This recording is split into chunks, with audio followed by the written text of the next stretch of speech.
Olá, amigo assinante da ESPN Brasil. Nós estamos começando aqui a nossa primeira edição do Bola da Vez deste ano de 2002, ano de Copa do Mundo, ano de muita atividade esportiva importante. E por isso mesmo esse nosso primeiro programa também traz um convidado muito importante, um homem que já tem experiência de várias Copas do Mundo e entre elas uma conquistada pelo Brasil em 94 lá nos Estados Unidos. Nós estamos recebendo aqui o Carlos Alberto Parreira, técnico daquela seleção de 94, mas hoje iniciando um projeto também aqui no Corinthians, um time onde se sabe também é complicado trabalhar. Carlos Alberto Parreira, muito obrigado pela sua presença mais uma vez aqui conosco. Ok, um prazer muito grande participar dessa edição de 2002, a primeira. Inaugural, né? É, exatamente. E conversar aí sobre as coisas do nosso futebol no ano de Copa do Mundo. Eu acho que a gente tem muito para discutir, falar e dialogar. Sem dúvida. E para entrevistar o técnico Carlos Alberto Parreira, estão aqui conosco nesta edição o Paulo Vinícius Coelho, que é o coordenador de reportagem aqui da ESPN Brasil.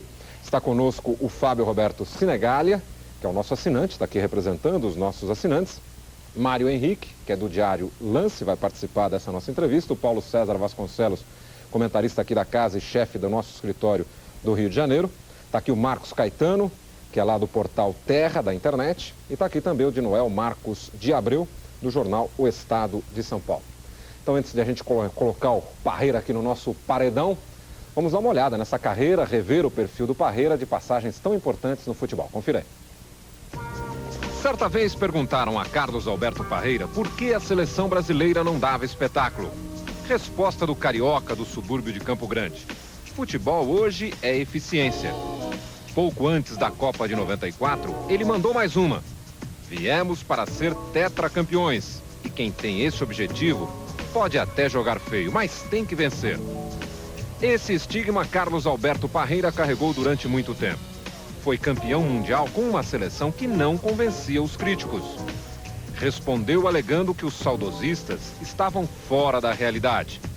E definiu o time de 94 como uma equipe de coração, valente, perfeita no combate e na cobertura. A vida de Parreira pode ser dividida em antes e depois da Copa dos Estados Unidos. Tudo começou em 66, no São Cristóvão. Em 68 foi campeão da Copa Africana, dirigindo a seleção de Gana.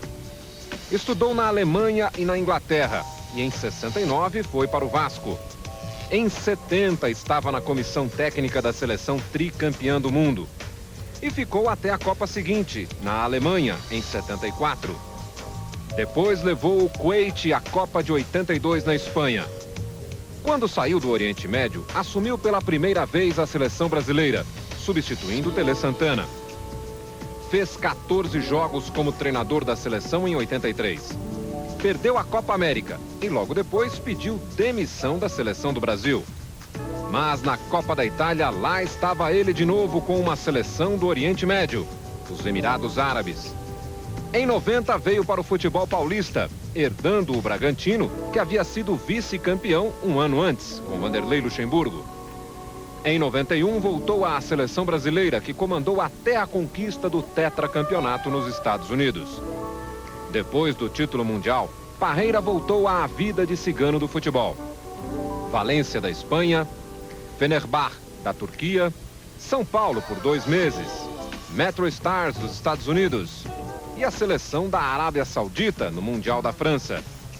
Parreira foi demitido antes do final da fase de classificação.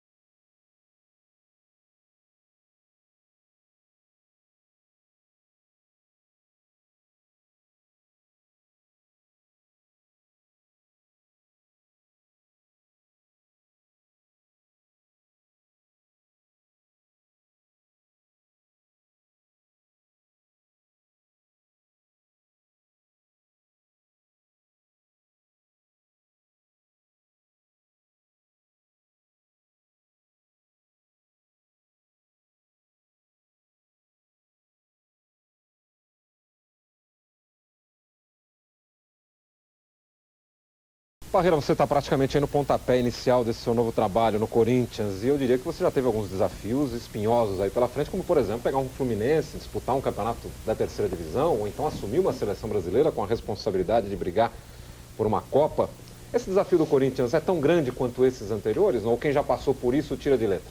Não, tirar de letra não tira. A responsabilidade continua sendo muito grande e nós sabemos exatamente onde estamos pisando, o que nos espera, as cobranças que virão. Com certeza, eu comparo o Corinthians como um desafio de você dirigir a própria seleção brasileira. Mas eu acho que quem já passou por outros tipos de atividades no futebol profissional, dirigindo equipes de ponta, de grandes torcidas, seleção brasileira, Fenerbahçe na Turquia, que só quem conhece um pouquinho aquele futebol pode imaginar o que é. Trabalhar no Corinthians, no Atlético, no Flamengo é mamão com açúcar, mano. Lá na Turquia é um negócio muito sério. Vocês já ouviram falar, eles se autodenominam fanatics. É a palavra, né, que eles usam. E, na verdade, acontece isso lá. Portanto, a gente está atento e sabendo exatamente onde estamos pisando. Paulo Vinícius Coelho. Parreira, a gente viu até na matéria, agora há pouco, eu fui enumerando, até acompanhando a matéria, Valência, Fenerbahçe, Metro Stars, Atlético, São Paulo, Fluminense, Inter, Corinthians, o 10º clube, se eu não esqueci algum, de 94 para cá. Por quê? Por que não deu para se firmar? Quer dizer, tirando o Fluminense, você trabalhou um bom tempo no Fluminense. Olha, eu nunca me preocupei com isso, ficar 10 anos, 1 ano, 7 anos. Eu, por exemplo, acho que o treinador no mundo todo e no futebol brasileiro, quando você tem a oportunidade de ficar 1 ano, 2 anos, o trabalho aparece com muito mais facilidade. Pegar um clube por 3 meses, 4 meses, 5 meses, 6 meses, 7 meses, ali ele falou, não teve sucesso no Santos. Eu fui para o Santos para ficar 6 jogos só. Na verdade, no Campeonato Brasileiro, no final, o Clodoaldo, meu amigo, me convidou, Parreira, quer vir aqui, são 6 jogos só, então vamos tentar fazer. Então não pode ter sucesso mesmo. A gente foi para lá apenas com o espírito de aventura, de colaborar, de abrir, de fazer amizades, de você 3 meses, 4 meses. Então eu acho que a minha competência eu nunca coloquei em jogo ao assumir um clube. Nunca coloquei. Porque você vai para uma competição, Campeonato Brasileiro, Campeonato Turco, Campeonato do Rio, de São Paulo, são 20 equipes, 30 equipes, 18 disputando. Então você precisa ver se a equipe que você assumiu naquele momento reúne as melhores condições para ser campeão. Se tem o melhor elenco, se tem os melhores jogadores, se tem a melhor estrutura, se tem uma série de coisas, fatores com que concorrem para você ser o campeão. Então eu nunca me preocupei com isso. Agora, com certeza, toda vez que eu fiquei mais de 1 ano, 2 anos, ou que todo treinador tem a oportunidade de ficar, o trabalho aparece. Foi assim no Fenerbahçe 1 ano, fomos campeões. Na própria seleção brasileira, no Fluminense 1 ano, toda vez que o treinador tem a oportunidade de ficar 1 ano ou mais, com certeza a chance do trabalho aparecer é muito maior. Bom, o Parreira já esteve conosco aqui uma vez no programa, então ele já conhece o nosso esquema, sabe que a gente tem sempre um assinante aqui representando todos os nossos pelo Brasil inteiro. Então está aqui hoje conosco o Fábio Sinegalha, que é professor, é engenheiro também, e vai nos ajudar a fazer o programa. Boa noite, Milton. Boa noite, Parreira. Outro dia você disse no programa de televisão que ficar contando títulos que você ganhou no passado não te motiva. Você entra no Corinthians, um time que aparentemente toma bomba, relógio, com problema de jogador internamente. Qual é o principal fator motivacional para o seu trabalho hoje no Corinthians? Veja bem, eu não sei de que maneira eu não devo ter dito isso, com certeza não disse textualmente, que não me motiva. Eu nunca fiquei preocupado. Tem gente que fica desfilando. Você pega, eu sou vencedor, eu sou campeão. Você nunca me ouviu falar e nunca ouvirá. Eu até, às vezes, quando me perguntam, outro dia eu tive até dificuldade. Mas eu fui contar, são 20 títulos. Entende? Ou 20 ou mais. Eu nunca me preocupei com isso. Agora, é evidente que a motivação é ser campeão. Se não fosse assim, não valia nem a pena entrar. Entrar só para entrar e trabalhar só por trabalhar não vale a pena. É gostoso ser campeão. Não há palavras que expressem os sentimentos que você chegar ao final de uma temporada e dizer eu sou campeão, levantar aquela taça. Então a motivação é ser campeão e não é diferente com o Corinthians. Né? Então eu nunca disse que não tinha motivação ou que não ligava, não, muito pelo contrário, eu nunca saí desfilando, sou campeão do mundo, sou não sei o que, nunca, você nunca me ouviu falar, nem nunca ouvirá. Não faz parte da minha índole. Mário Henrique. Parreira... Embora eu tenha muito orgulho das minhas conquistas. Tirando o Evaristo, você é um dos técnicos que está aí há mais tempo disputando essa liga. Você estreou contra o Fluminense do Oswaldo. Você já teve a oportunidade de dirigir em 68? Você foi técnico do Oswaldo? Como é que era essa história? Não, é que o nosso relacionamento, o nosso conhecimento vem desde a época em que eu era professor de educação física no colégio em Bangu, da Alto Santos, Foi em 1968, 67, 68. E o Oswaldo era aluno do científico. Era o meu aluno, eu era professor dele. E o diretor do colégio, naquele ano, resolveu participar do intercolegial do Rio de Janeiro, o campeonato de futebol. E falou, Parreira, você vai ser o técnico aqui da seleção do colégio. E eu formei o time e o Oswaldo era o nosso principal jogador. Então a nossa amizade, nosso conhecimento veio desde aquela época. E depois foi cristalizado no mundo árabe, embora em países diferentes, mas a gente sempre se encontrava, batia um papo e mantinha esse relacionamento. Então nós nos conhecemos desde aquela época. E parece que o aluno aprendeu direitinho, né, Parreira? Tá ganhando os títulos aí, tá fazendo uma campanha tá bonita. bem. Né? O Oswaldo teve sempre uma carreira muito bem sedimentada, um cara muito equilibrado, então galgou os degraus de uma maneira, isso que é importante. Não deu saltos abruptos, não é verdade? Então, aquela escalada natural que você vai sedimentando e vai ganhando confiança. Cada degrau que você sobe confiante. E isso tem acontecido com o Oswaldo. Há 3 anos atrás eu dizia para ele, não está na hora de assumir a seleção não, está começando. Agora, 3 anos passados, se por acaso, depois da Copa do Mundo surgiu o convite, eu acho que você já tem a maturidade suficiente para assumir. Paulinho. Olá, Parreira. Eu acho que eu não vou criticar jamais a seleção de 94 porque ela venceu. Agora, eu acho que você criou um monstro na cabeça dos outros técnicos. Por quê? Porque você sempre teve na sua cabeça a ideia de que futebol, você já me disse isso algumas vezes, você tem que atacar com a máxima eficiência e defender com a máxima eficiência. Então, pouco importa se você entra em campo com 1 atacante, 2 atacantes, o que importa é como você ataca e como você se defende. Pois bem, com aquela conquista, eu acho que muito técnico ouviu o Galo cantar, mas não sabe nem em que telhado esse Galo estava. E hoje em dia eu vejo vários técnicos querendo aplicar isso sem saber. O que você acha do futebol brasileiro hoje, taticamente? Você acha que ele está bebendo demais nessa fonte europeia, digamos assim? Ou então não leu direito o livro sobre atacar com a máxima eficiência e defender com a mesma eficiência? E por conta disso, muitas vezes a gente tem criticado tanto a seleção brasileira e às vezes muitos jogos que nós assistimos? Olha, o importante do futebol, nessa evolução toda, é que há coisas, há princípios que permaneceram quase que imutáveis ao longo do tempo. Esse daí, atacar e defender com a máxima eficiência, foi descrito, falado e comentado e feito e teorizado pela primeira vez por Sepp Herberger na década de 50. Sepp Herberger foi o técnico da seleção alemã, campeão do mundo em 54, que esteve lá durante 29 anos.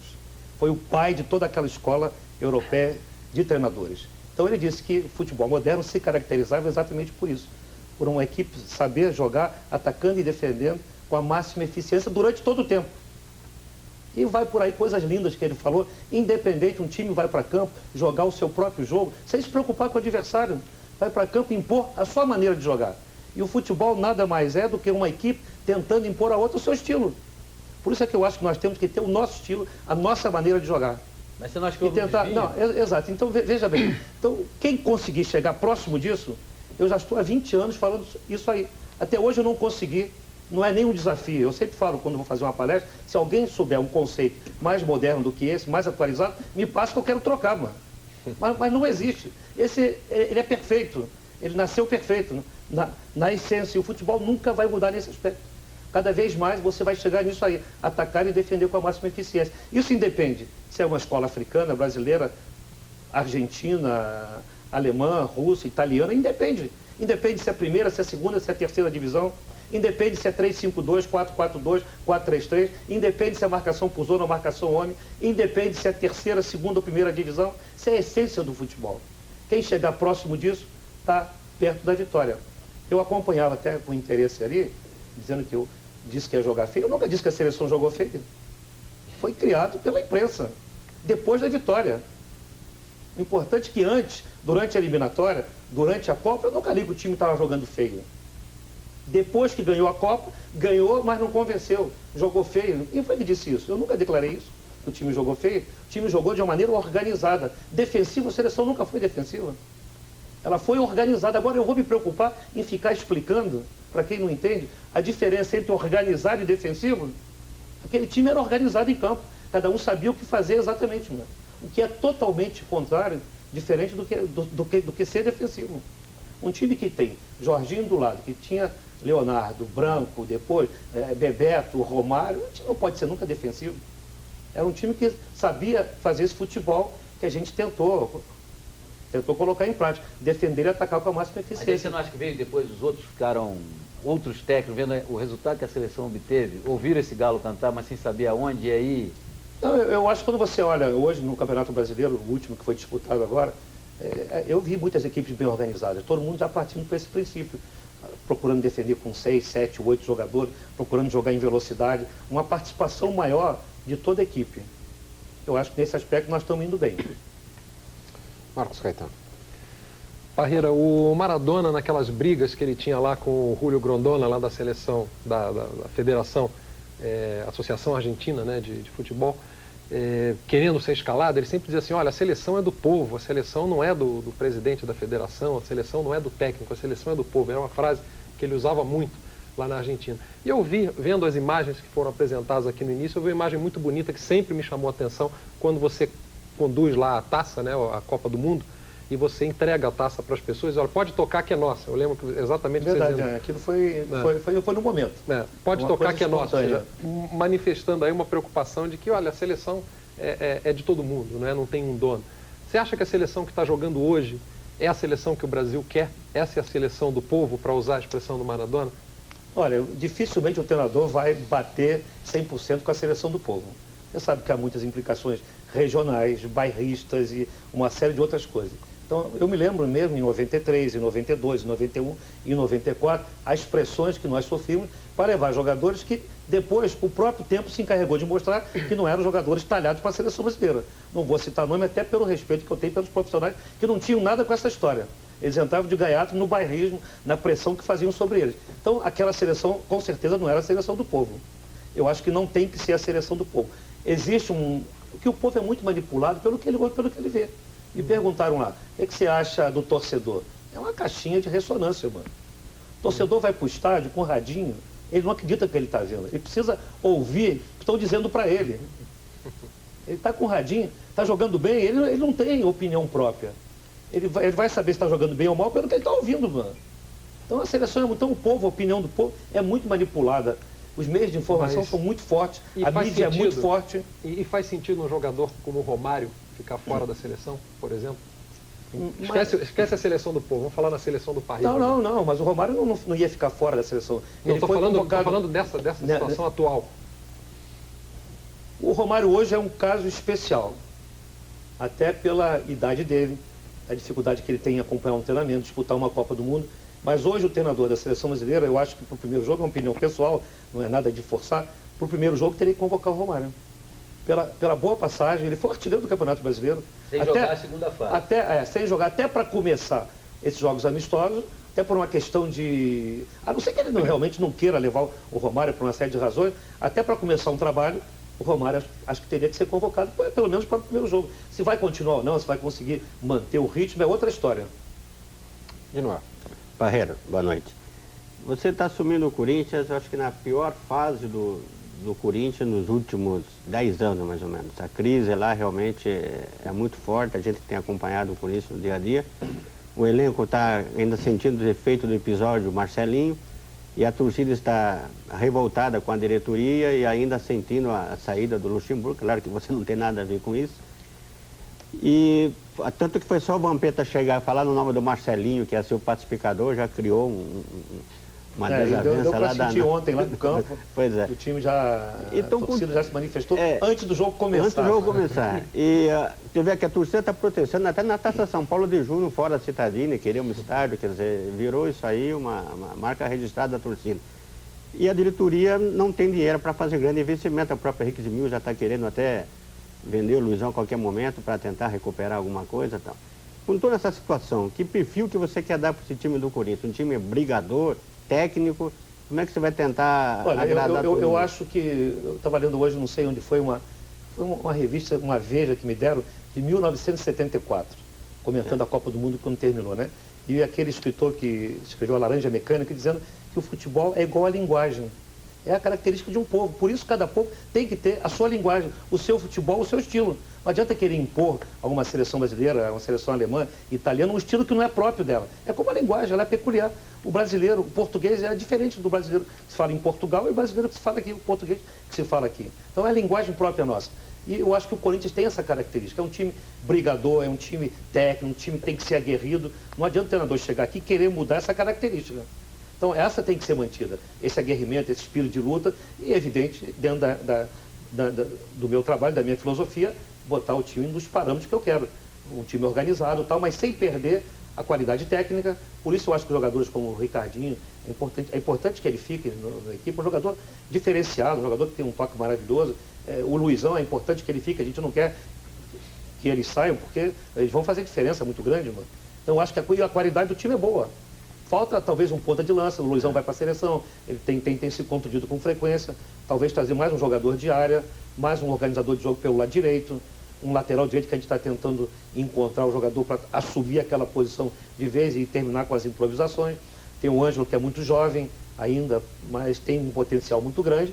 Então eu acho que é um desafio muito grande. A gente não pode ficar com medo de assumir. Eu reconheço os problemas, a fase de transição, a pressão da torcida, já deu para sentir na apresentação. Ontem, você tem que esquecer e trabalhar e torcer, evidentemente, para que os resultados apareçam. Você pretende fazer alguma reunião com a torcida da Gaviões Fiel, como o Luxemburgo chegou a fazer, para tentar acertar alguma coisa? Eles já tiveram lá no estádio, no dia que eles foram lá, eu cheguei a conversar com 3 membros, representantes e tal, e o que ficou patenteado é exatamente isso aí, o descontentamento, que é notório, é claro, com o espaço que tem sido dado ultimamente, eles discordam, mas veja bem, é difícil para a diretoria conciliar tudo. Então você tem que ter uma meta, uma filosofia e caminhar em frente. Mas nada de prometer sair no carnaval com eles, na escola de samba. Não, eu não sou, eu sou muito sem graça, não sei desfilar, não sei sambar. Eu sou lá de Padre Miguel, da escola famosa, Mocidade Independente. Logo depois da Copa do Mundo eu fui convidado para desfilar, para ser comissão de frente.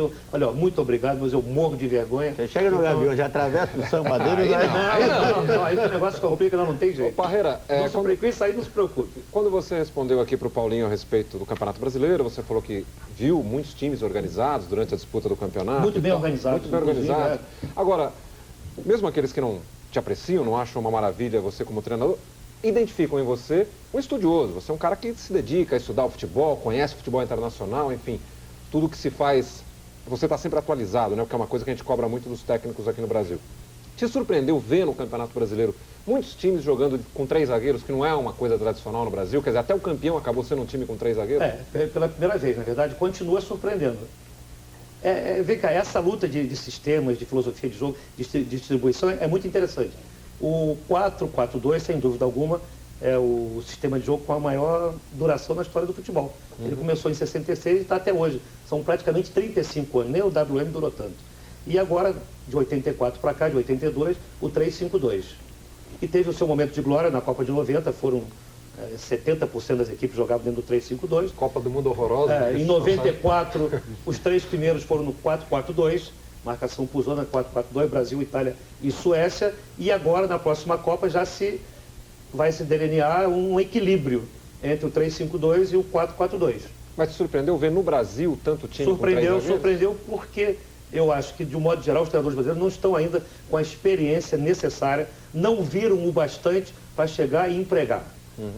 Você dizia... Não viram o bastante, por exemplo, eu já tive a oportunidade, isso aí, de ir a 6 Copas do Mundo, de acompanhar, de ver, de trabalhar na Turquia, onde foi muito interessante, eram 18 equipes, 17 jogavam no 3-5-2, a única que jogava no 4-4-2, marcação por zona, linha de 4, era o Fenerbahçe, que saiu campeão. Então nós ficamos aí 34 rodadas acompanhando aquilo, jogando, então a gente conhece aquilo a fundo, o que é que tem que ser feito, o que é que tem que fazer para quebrar aquela barreira e tudo, para vencer aquele sistema. Paulinho, depois o Paulo Vinícius. O Paulinho já estava na fila aqui. Não, pai, exatamente. O Mário Henrique observou uma coisa que eu acho super interessante. Com rodagem de futebol, você e o Evaristo, no momento, eu acho que são os técnicos que estão há mais tempo aí dentro do futebol. Tá certo? E você agora mesmo falou, não, acho que estão usando aqui, mas eu acho que hoje em dia tem muito curioso dirigindo time de futebol. Eu duvido que você seja um cara que chegue para os seus jogadores e dê a entender que quer ser chamado de professor. Não creio que isso passe pela tua cabeça. E hoje em dia eu vejo a satisfação com que os técnicos ficam quando são chamados de professor. Não é? E é por isso que eu continuo a bater nessa tecla de técnico, que é a seguinte: não há muito Aproveitador é uma palavra muito forte, mas não há muito curioso e pouco profissional nesse teu ramo, não? Olha, sim. Eu acho que curioso não. Eu acho pouco informado e pouco baseado, teoricamente. Só no Brasil, que é tetracampeão do mundo, você tem treinadores que terminaram uma carreira de futebol, de jogadores brilhantes, e passam a dirigir a equipe sem uma preparação básica. Isso não existe no futebol europeu, não existe em nenhum lugar do mundo. Até na África, na Ásia, os treinadores vão frequentar uma escola, fazem curso de 3, 4 meses, só recebem autorização para trabalhar como treinadores depois de fazerem esses cursos. Só no Brasil não há preparo nenhum. O cara termina de jogar futebol hoje, amanhã ele é jogado às feras. E ele vai e encara, e a própria aprendizagem, o dia a dia, ele vai aprendendo, mas ele fica muito limitado. Eu acho que o treinador ganharia uma outra dimensão no seu trabalho se ele pudesse frequentar, e se nós tivéssemos a Escola Brasileira de Técnicos, que nós não temos. É culpa nossa também. A própria CBF não faz os cursos, não forma os treinadores, então eles são formados aleatoriamente. Mas o que uma escola ensinaria que a vida não ensina? O médico, o advogado, ele só vai se tornar um médico quando ele vai para o hospital. O advogado só vai se tornar um advogado quando ele vai para o tribunal. E o treinador só vai se tornar um treinador quando ele pegar uma equipe e botar a mão no touro. Mas você vai com segurança. A diferença é essa. Quando você vai com segurança. É importante para o treinador saber, você pega o jornal, acompanha lá. Não, eu me lembro que eu estava na Escola de Educação Física em 1967, 66. O Strick assumiu o Flamengo e os jornais do Rio, era o Homão, chamado Homão, ele tinha 2 metros, 150 quilos, dureza, o durão e tal. O Strick deu 6 horas de treinamento, 4 horas, era de 8 às 2, era de 8 e tal. Aquilo me despertou a curiosidade, porque aquilo para a imprensa era um prato cheio, né? O jogador chegar às 8, sair 1 hora da tarde, ficar dentro do campo. Irmão. Eu, naquela minha simplicidade, eu, devagarinho, fui lá para ver os treinos. E os jogadores chegavam às 8 horas da manhã, que era uma maneira de prender o jogador no clube, nada mais do que isso. Chegavam às 8 horas, estavam brincando de roda em volta do campo, batiam palma, cantavam, jogavam futebol e tal. No final, ele fazia uma calistenia naquela época, né? Calistenia, lembra? Tal, em volta do campo. No final, é que eles treinavam, fazia meia hora de trabalho. Então tem uma coisa importante, treinamento não é a quantidade, não é o tempo que você fica. Treinamento é qualidade e intensidade. O treinamento teve qualidade, teve intensidade, ele é bom. Então o treinador tem que ter esse embasamento. É importante para isso. Treinamento. Foi lá no campo, treinou meia hora, mas teve qualidade, intensidade, acabou, não precisa ficar 3 horas, 4 horas. É saber o que é uma preparação básica, uma preparação específica, onde ele tem que começar a trabalhar o time, o que é um treinamento técnico, o que é um treinamento tático. Tem muita gente que não sabe essa diferença. Se você perguntar, você vai numa escola de educação física, você faz uma palestra para técnico de futebol, você pergunta, o que é técnica? Qual a diferença entre técnica e habilidade? O que é tática? O que é estratégia? Nem 10% vai te responder. Então a importância de uma escola, de um curso, é exatamente para isso. Não vai ensinar ele a prática, mas vai dar essa teoria, essa base, que vai ajudá-lo muito quando ele for desenvolver tudo aquilo que ele aprendeu ao longo dos anos. Eu acho importantíssimo, se você puder conciliar essa teoria, esse embasamento teórico, com a prática de jogador. Eu não tive dificuldade porque eu nunca pretendi ser técnico de futebol. Eu praticamente fui empurrado. Você queria ser o quê? Eu queria ser preparador físico. Como todo mundo tem sonho de ser advogado, engenheiro, médico, eu queria ser preparador físico. E tive uma satisfação muito grande. De repente eu fui empurrado, fui sendo levado, tal, achavam que eu tinha jeito, de repente eu virei técnico de futebol. Mas se eu tivesse jogado futebol, teria sido muito mais fácil aliar essa experiência teórica que eu tenho com a experiência prática. É evidente que não pode ser desprezada essa experiência prática de quem jogou futebol. Desde que complementada. Precisamos só fazer aqui um intervalinho, todo mundo quer falar, quer trocar ideias aqui com o Parreira, mas nós vamos voltar já, logo depois do intervalo, com o nosso Bola da Vez, que hoje recebe o técnico Carlos Alberto Parreira. Voltamos em instantes.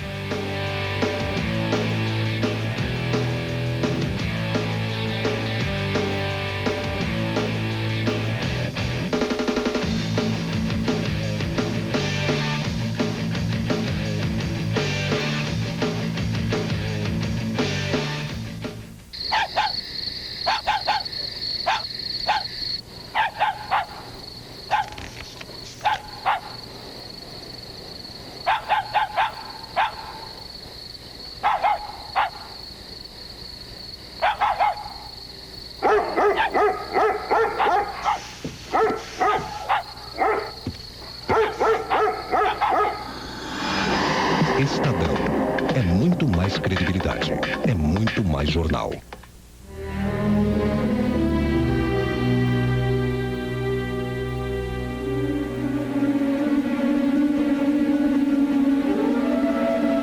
Diga não à violência contra seu dinheiro. Assine o BOL. Acesso ilimitado à internet. Pagando 3 vezes menos do que os outros cobram por aí, você tem o mesmo acesso e os melhores serviços. Só R$ 9,90. Quem ama seu dinheiro, assina o BOL. Ligue 0800 703 3000.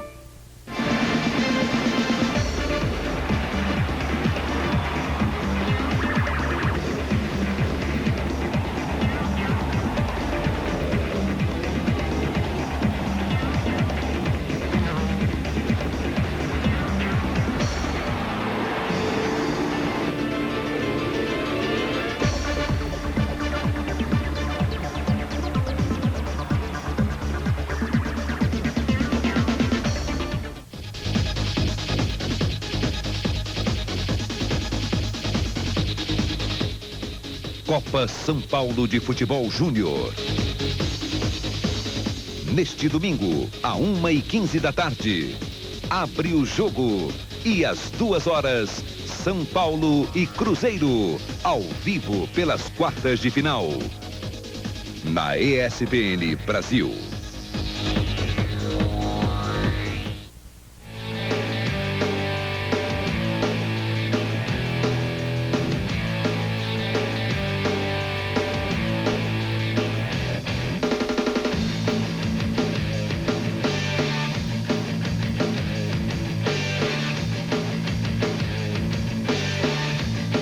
Estamos de volta, este é o Bola da Vez, no seu primeiro programa inédito deste 2002. Estamos hoje recebendo o técnico Carlos Alberto Parreira, de tantas passagens importantes, está agora assumindo aqui o comando do Corinthians. Nós vamos começar lá com o Paulo Vinícius, que está na fila há algum tempo, de Noel, depois o Marcos. Vamos lá, Paulo. Eu queria tocar nesse ponto que o Paulinho tocou, de termos muitos curiosos no futebol hoje, e voltar um pouco na questão do 352 que o Milton levantou. Eu me lembro que na Copa de 94, um pouco antes da Copa começar, você questionava o que se dizia no Brasil quando se dizia que a seleção jogava no estilo europeizado. Você até falou agora há pouco que nunca disse que a seleção era defensiva, mas muita gente falava que era europeizada. E você dizia, não, a gente joga com uma linha de 4 zagueiros, a gente joga saindo com bola no chão, a gente joga com um time de... Agora, é possível, quer dizer, era um estilo brasileiro, você insistia nisso, com razão, inclusive. Esse 3-5-2 que a gente tem hoje aqui, é possível jogar a brasileira com esses 3 zagueiros, com 5 no meio? A gente faz, na verdade, uma adaptação. Não é exatamente como joga na Europa, como se joga na Alemanha, em que os 2 estopos acompanham os 2 atacantes avançados, mais avançados, acompanham no campo todo e marcando implacavelmente. Aqui nós mantemos ainda a zona, que é uma característica nossa. Dentro da zona você acompanha aquele homem que fica mais plantado ali com os 2 ou 1. Se for lá no meio do campo, ele pega e o zagueiro faz a sobra. Existe uma adaptação, não é exatamente como ele é feito na Europa. Agora, há na Europa também times que jogam com 2 zagueiros, que o zagueiro marca mais por um lado do campo, em vez de sair como, por exemplo, o Gentili sair atrás do Zico o tempo todo na Copa do Mundo. Isso é uma característica do futebol italiano, alemão, em que eles pegam homem a homem, os 2 atacantes, não deixam jogar e o líbero faz a cobertura. Eles matam aqueles 2. Matando aqueles 2, você praticamente inviabilizou a possibilidade do adversário fazer gol. Então essa marcação é rigorosa, extremamente rigorosa. No Brasil a gente mantém mais o setor. Dentro do setor, pega, às vezes até acompanha, sai um pouquinho mais o zagueiro, porque ele sabe que tem um homem na sobra. Então isso não violenta o estilo brasileiro, digamos? Não. Ele não é feito como é jogado na Europa. Agora, Parreira, é um pouquinho mais flexível. Certo. Os nossos alas não são alas verdadeiros. Isso que eu ia dizer, quer dizer, na verdade aqui no Brasil, são muitas vezes adaptados, são laterais. O técnico às vezes acaba usando o terceiro zagueiro muito mais para se fechar do que para aproveitar essa liberdade dos alas, né? São laterais que são adaptados, não tem ainda aquela noção exata da cobertura, da subida. Noel. Parreira, cobriram recentemente a seleção no jogo em Curitiba, e o Scolari está falando para nós que ele, chegando na seleção, ele se surpreendeu com os erros dos passes dos jogadores. Quer dizer, ele não imaginava que a situação fosse tão grave assim. E ele falou assim, Paulo, como é que vai se consertar esse tipo de defeito na seleção brasileira? Não conserta, tem que ser um trabalho de base. Você também acha que... Aí é que nós falhamos, naquele negócio que o Paulo Sérgio estava falando, Porque antes nós não temos a escola de formação de treinadores. Isso vem lá de baixo. Lá na Europa, de um modo geral, nos grandes países, nas grandes escolas de futebol, que eu acompanhei e vi e dei palestra para esse pessoal todo, os treinadores das divisões de base, das equipes principais, têm que fazer curso de 6 meses. Eu estava com o Metro Star em Coverciano, que é a sede da seleção italiana. Numa segunda-feira, de repente, tinham lá 30 treinadores, o Ancelotti, que era técnico do Juventus e tal, me chamaram para fazer uma palestra. Eles, uma vez por mês, têm que ir lá o ano todo, para ter o diploma no final do ano. Ou 2 vezes por mês, aí segunda-feira, tem que passar o dia lá, tendo aula. E nas divisões de base, na Alemanha só dirige equipes juvenis de base, infantis, quem tem o diploma C, o diploma D. São 3 meses. Eu frequentei uma escola de futebol na Alemanha, são 16 escolas de futebol, cada uma com uma estrutura própria, com professores para ensinar juízes, tudo, garotos. Então o cara sai dali com um diploma. Ele vai dirigir ali naquele distrito. E só vai para a Colônia quem vai pegar o diploma A para dirigir as equipes principais, primeira e segunda divisão. Então a gente falha na base. Começa a detectar valores individuais, tem potencial, a gente detecta o garoto que sabe jogar futebol, pelo jeito, pela habilidade, pelo toque, mas ele não desenvolve os fundamentos. Se trabalha muito pouco. Raras exceções, há equipes que trabalham bem no Brasil, não há que não exista ninguém, tem gente que trabalha bem, não vou citar, eu vou acompanhar agora, acompanhei o São Paulo, que trabalha muito bem, lá o Internacional faz um excelente trabalho, o Grêmio, que eu acompanhei mais de próximo, mais próximo, o Cruzeiro, o Atlético, mas é muito pouco no cenário brasileiro todo. Marcos, depois o Fábio. Parreira, você falou do teu passado aí, como o grande sonho da tua vida foi ser preparador físico e você foi empurrado para a função de treinador. Eu já escutei algumas vezes também você falar que o teu futuro é numa outra posição, longe do banco, ali do treinador, né? Eu confesso que eu fiquei surpreso até quando você aceitou aí o convite do Corinthians e voltou a ocupar uma função de treinador. Eu imaginava que você já estava naquela situação de querer realmente dar um novo passo na carreira. Você ainda tem paciência, ainda curte essa coisa de técnico? Na hora que eu perder o prazer, a motivação, eu largo. Porque eu acho que esse é o tipo do trabalho que você não pode fazer sem amor, sem motivação, sem interesse, sem aquela chama que tem que estar sempre acesa e procurando cada vez mais subir. Então, a hora que eu perder isso aí, eu largo o campo. E como é que você se vê daqui para frente? Ou seja, eu não me vejo como meu amigo Zagallo, aos 70 anos, dentro do campo, dirigindo. Isso eu não me vejo de maneira alguma. Até tenho o maior respeito. Eu não me vejo como o Tele, o Evaristo aí também vai completar 70 anos, bem antes disso. Mas antes disso, o que você gostaria de fazer? Mais 1 ano, 2 anos, não sei, uma função dentro do futebol. Usando essa experiência toda que a gente tem, na verdade, cursos, assessoria técnica, um diretor técnico, não sei, dentro da minha área, na área da área política. E aí você tem estômago para enfrentar os nossos dirigentes, não? Para estar mais perto dele, numa função mais assessoria diretiva? Técnica. Já falei assessoria técnica, diretoria técnica, parte técnica. Você falou que o Oswaldo... Parte política e financeira é outra história. Você falou que o Oswaldo pode pensar em seleção depois da Copa, se vier um convite. Você se vê numa comissão técnica junto com ele, por exemplo? Veja bem, a gente não chegou a projetar, evidente que a gente não conversou sobre isso. O futuro está em aberto, veja bem, eu acho que depois da Copa muita coisa pode acontecer, inclusive mudanças, e nessa área especificamente é possível que aconteça uma coisa dessa. Pensando que o Ricardo Teixeira talvez não fique na CBF, né? Tem aí essa discussão, será que não pode acontecer antes da Copa? Não, eu acho que seria falta de bom senso. Nunca deu certo, dificilmente daria certo. Em 70 deu certo por condições excepcionais, havia tempo. Foram 3 meses antes, era um trabalho de 5 meses, era o mesmo grupo, a mesma base, jogadores excepcionais, foi mantida a comissão técnica, veio o Zagallo, que já trabalhava com o Chirol, antes do Botafogo, e já conhecia aqueles jogadores. Eu acho que as condições eram bem especiais. Mas independente disso, na eventualidade... Hoje o trabalho de seleção brasileira exige que o treinador fique pelo menos 2, 3 anos. Mas na eventualidade do Ricardo Teixeira sair e assumir uma outra pessoa, você acha que ainda assim seria mantido? Eu acho que deveria ser. Mudar 3 meses antes da Copa é insensatez. E o trabalho, veja bem, ninguém pode culpar o Luiz Felipe, foi o Vanderlei, foi o Leão e agora o Luiz. São 3 treinadores. Teve o Candinho, que todo mundo conhece. 4 técnicos entre Copas, né, entre 98 e 2002, isso é um absurdo, mano. Em 93 você perdeu um jogo nas eliminatórias e a imprensa e o Brasil inteiro caiu em cima de você. Em 2001, às vezes eu nem acredito. Os 4 técnicos... Eu me confundi. Mas foi inédito. Foram 5, eu falei, 4, não foi 5, na verdade, é incrível. Em 2001, os 4 técnicos juntos perderam 6. O que mudou no futebol? A imprensa mudou? O futebol brasileiro mudou? Ou a famosa frase, não existe mais bobos no futebol? Olha, eu acho que a nossa qualidade continua superior à maioria das equipes sul-americanas. Talvez não com tanta diferença, mas continua superior. Não sem dúvida alguma. Isso vem provar uma coisa que é importante para nós, para o nosso trabalho de comissão técnica, de técnico, de diretoria. Tem que haver organização, tem que haver estrutura, tem que dar sequência a um trabalho. Não basta pegar bons jogadores, colocar em campo e achar que eles vão resolver. É difícil, a seleção é a prova disso. 4 mudanças de treinadores, recomeçar um trabalho insistentemente. Essa forma de disputa não ajudou a gente. Não. Ah, mas é bom para a Argentina, foi bom para o Uruguai, foi bom para o Paraguai, para nós não foi, acabou. É diferente, o Brasil não encaixou. Me lembro que o Leão teve uma partida contra o Equador, que acabou perdendo de 1-0, primeira derrota para a seleção do Equador.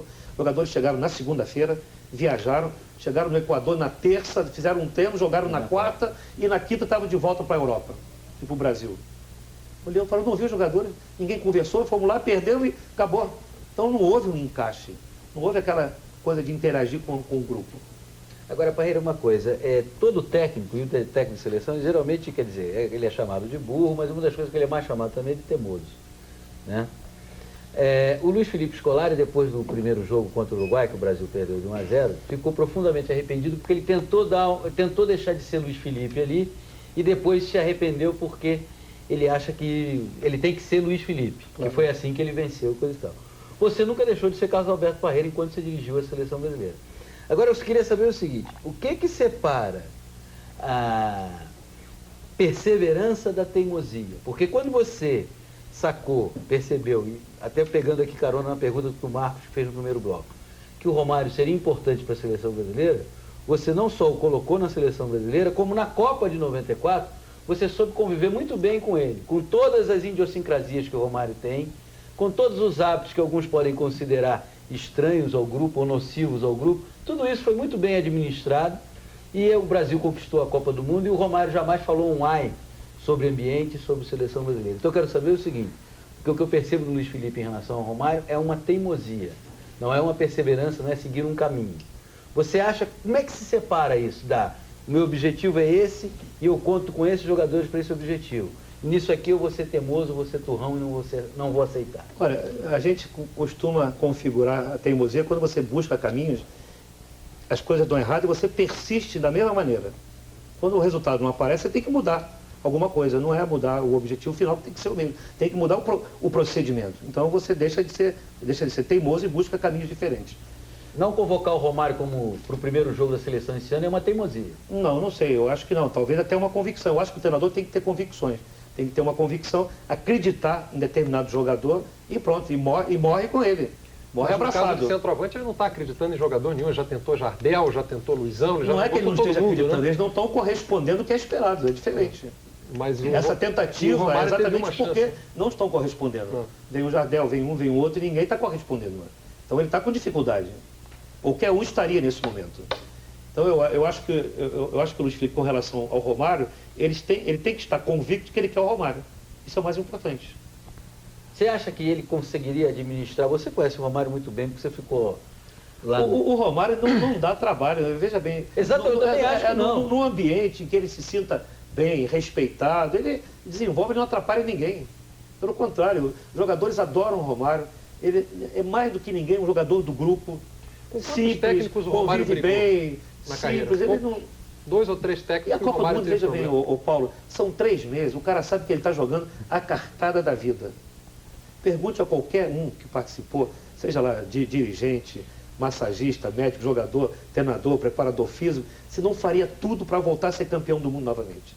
É uma coisa que marca a sua vida de uma maneira indelével para sempre. Irmão. Você faria? Eu faria tudo que eu fiz de novo para voltar a ser campeão do mundo. Claro. Mário. Eu queria voltar um pouco em algumas coisas que você falou. Você falou que sua parte é a parte técnica, falou um pouco sobre as escolas e tal, e disse que a parte política não é com você. Mas você assumiu um time que a sua função exige que você seja político. Tem problemas de relações com a torcida, problemas recentes entre o elenco que ainda estão cicatrizando. Tem uma relação que nem sempre é é um mar de rosas entre a diretoria do clube e a parceira. Como é que você está pronto para vestir eu acho que o nosso sucesso vai depender exatamente na medida que você souber resolver esses problemas sem perder as suas características de ordem técnica. Isso é o trabalho no campo. Eu tenho que me preocupar com o meu trabalho. Ah, porque vem jogador, não vem porque vai vender. Então, no Brasil, o treinador é diferente da Europa. Lá o treinador do Manchester United, o Ferguson, né? Ele, veja bem, ele não vai treinar o time, ele não treina o time no campo. No máximo, ele entra uma vez na semana no campo. Agora, ele que compra, ele é que vende. É diferente, o orçamento é dado na mão dele. Então, a história é diferente. No Brasil, o treinador não se envolve com dinheiro. Já é uma escola nossa. A gente não envolve com dinheiro, quanto é que vale, pagamento, salário. Isso é problema da diretoria. Então, eu acho que eu tenho que ficar longe disso. É claro que eu tenho que manifestar para a diretoria que a gente precisa mais de um lateral direito, de um meia direita por ali. O time está muito desequilibrado pelo lado esquerdo, até muito bem equilibrado. Tá ali, aquele lado é muito forte, mas precisa de um equilíbrio pelo lado direito. Saindo o Fernando Baiano como saiu, o Luizão vai para a seleção, tem que ter um ponta de lança típico, próprio, um cara de área. Então, eles têm que estar cientes disso, para buscar e tentar contratar. Parreira, não dá para te falar em seleção brasileira, Copa do Mundo, sem voltar ao caso Ronaldo, na Copa da França. Ocorrendo aquele problema que ele teve lá, você escalaria o Ronaldo na final contra a França, como o Zagallo disse que era impossível de deixar um jogador. Ontem, quando surgiu esse caso que descobriram o caso do Ronaldinho e tal, se voltou a falar. Aí estava até o Joaquim comentando que ele foi no programa e falou e defendeu e tudo. Falou, olha só que difícil para o treinador, para o médico. Chega o Ronaldo lá, o problema foi ter chegado lá. Se ele tivesse ficado na clínica e tal, ou chegar lá, tem um engarrafamento. Ele chegou lá, o melhor jogador da Copa, o jogador mais importante. Doutor, estou me sentindo bem, quero jogar e tal. O Lídio ficou assustado, Ramon. Foi pro Zagallo, o Zagallo ele quer jogar. Olha o Zagallo, o pobre do Zagallo, faltando 40 minutos. O melhor jogador do mundo, uma final de Copa do Mundo. Não, Ronaldo, você não vai jogar não, você está vetado pelo departamento médico. E se perde? E se perde a Copa?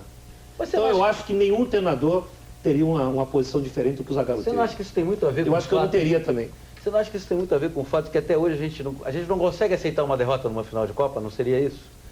Porque eu me lembro que uma vez o Zizinho aí, onde você está sentado, disse o seguinte: o Uruguai de 50 era melhor do que o nosso time. Ele levou mais ou menos 51 anos para dizer isso. E aí ficou... Quando o Zizinho disse isso, ele disse que o time do Uruguai era melhor do que o time Ninguém melhor do que o Zizinho. Ele lá dentro. Então você não acha que a seleção era bicampeã olímpica, tinha sido campeão mundial já, enfim, era uma essas coisas do Ronaldo não tem a ver com o fato que a gente jamais... Eu acompanhei a seleção francesa porque ela fazia parte do nosso grupo da Arábia Saudita, então eu acompanhei antes da Copa. Era um time que estava muito bem trabalhado, um time coeso atrás, tinha um jogador diferenciado no meio do campo que era o Zidane, uma defesa fortíssima, tanto é que tomou só 2 gols em toda a Copa do Mundo, uma defesa fortíssima, muito bem armada, muito bem sedimentada ao longo de 4 anos de trabalho. Então, e o mais importante, quando eles chegaram na final, eu estava em Paris lá, fiquei lá o tempo todo, eles estavam satisfeitos, felizes, Ramon. Não havia aquela pressão de futebol brasileiro que tem que vencer. Eles estavam contentes, felizes de terem chegado à final. Então, entraram em campo despreocupados, tranquilos, e o Brasil agravado com esse problema do Ronaldo, e a França ganhou merecidamente o campeonato. Fez um gol no lance de cabeça, fez outro e pronto, aí o time se isolou. A diferença foi muito grande. A França não tinha jogado um grande futebol também. Não, mas chegou na final descompromissada, tranquila. Olha, antes do gol, eles perderam 3 ou 4 gols. A França não tinha exatamente um atacante bom para definir. Não tinha. Não tinha. Agora, sabendo o que parece que aconteceu com o Ronaldinho no hotel, também não seria uma temeridade escalar ele pela vida do rapaz? Porque tem um lance, acho que no primeiro tempo uma dividida, depois assistindo o jogo com calma, dá para perceber uma preocupação muito maior com qualquer dividida do Ronaldo. Será que isso não foi prejudicial também para a seleção? Mas olha aqui, entre aspas, o que rebentou foi a clínica, mano. Ele foi lá, fez todos os testes, passou tudo, a ressonância, tudo perfeito, tudo 100%. Você acredita que o Lídio faria essa ameaça aí de... Você acredita que o Lídio Toledo faria uma infiltração no Mário? Não. Você que trabalhou com ele? Não. Agora, Parreira, a gente está aqui 4 anos depois, falando do Ronaldo. O Ronaldo pode até jogar a Copa do Mundo, mas você acabou de dizer que o Luiz Felipe está abrindo o leque com centroavantes porque a gente não está encontrando um centroavante. E ele tem uma programação para esse primeiro semestre, em alguns amistosos, convocar só jogadores que atuam aqui no Brasil. Ou seja, ele vai testar muita gente ainda 6 meses antes do Mundial. Qual é a receita a essa altura? O correto é abrir o leque mesmo, testar a gente que está no Brasil, ou é melhor fechar e ir até a Copa do Mundo com um grupo mais definido? Não tendo o grupo definido, nem a forma de jogar totalmente estabelecida, eu acho que ele tem que abrir um pouco esse leque. O ideal seria, e nós falamos isso antes, não é agora, e não foi porque aconteceu em 93, o ideal é sempre esse. E ninguém é campeão do mundo por acaso. Isso aí vocês já ouviram e vão ouvir muitas vezes. Em 93, o Brasil, quando jogou contra o Uruguai, um ano antes, aquela maneira de jogar, aquele time foi que ganhou a Copa um ano depois. Então o trabalho foi tão bem feito que um ano antes o time já estava definido na escalação e na forma de jogar. Dos 11 que entraram contra o Uruguai aqui no Maracanã, só não jogou o Ricardo Gomes, que teve um problema de distensão e teve que ser cortado. Os outros foram exatamente os que jogaram contra o Uruguai. E a maneira de jogar foi exatamente a mesma. Os treinadores não tiveram essa oportunidade, foi o Leão, o Vanderlei, agora o Luiz Felipe. Então nós terminamos a eliminatória sem ter um grupo definido, sem ter uma maneira de jogar definida. Foi uma com o Vanderlei, outra com o Leão e agora uma terceira com o Luiz Felipe. Que ele tem que cristalizar. Me parece que ele vai até a Copa no 3-5-2. Então, ótimo, que ele defina e mantenha isso. Você está falando em planejamento. Não tendo esses atacantes definidos, não tendo os zagueiros definidos, eu acho que ele tem que abrir um pouquinho o leque. Você tocou num ponto de ter um ano de trabalho e uma sequência. Dos 16 campeões do mundo, da história, só 4 técnicos não trabalharam mais de 3 anos. O do Uruguai em 30 e os 3 brasileiros do TRI. O Feola, o Aimoré e o Zagallo. Você acha que essa cultura brasileira hoje atrapalha a planejar a seleção? Sim, atrapalha. Eu acho que o trabalho tem que ser a médio e longo prazo, tem que ser de uma Copa para outra. Depois da Copa 2002, nós temos que preparar a seleção para ganhar de 2006 sem interrupções. E hoje, ter trabalhado tão pouco, é possível ainda ganhar a Copa do Mundo? Eu acho que sim, Mas desde que o Felipe agora realmente defina o que ele quer, defina a maneira de jogar e procure manter esse grupo o mais fechado possível. Agora, em termos lógicos... Mas é evidente, ele tem que procurar mais um atacante, tem que procurar mais um meia.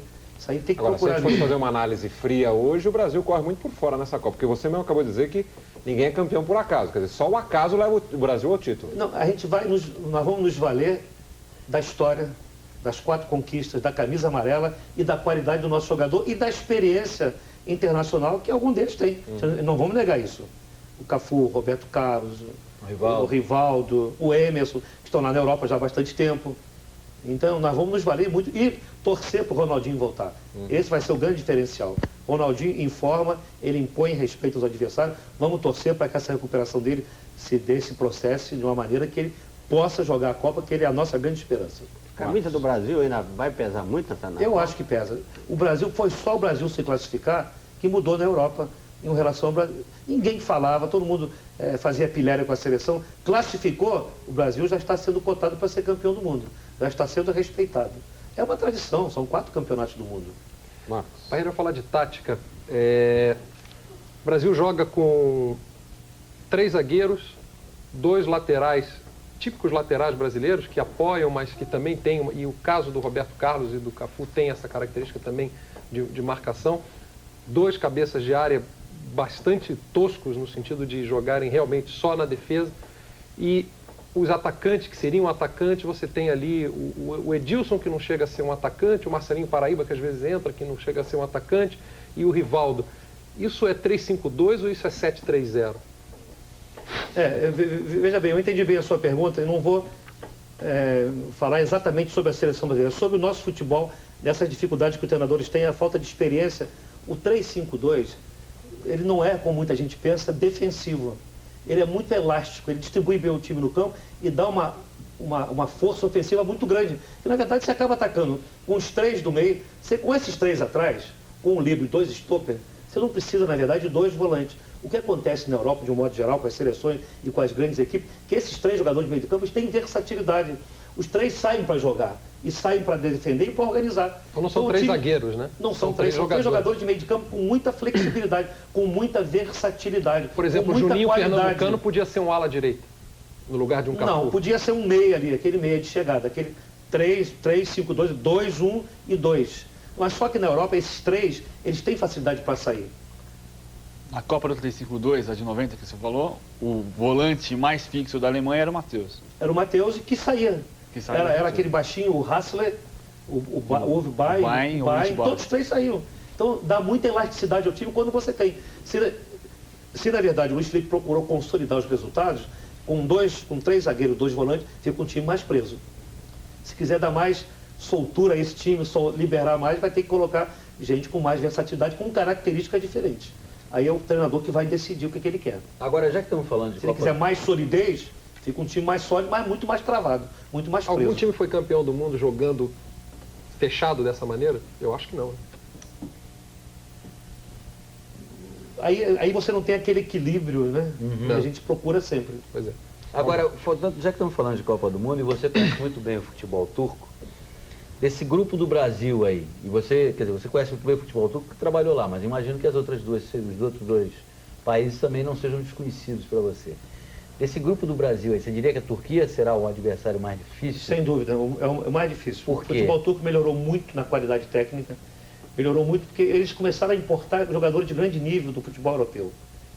E essa convivência com esses grandes astros melhoraram de uma maneira muito grande a qualidade. Honduras na nossa vida, não? Se bobear, pode, o Brasil não pode ser surpreendido.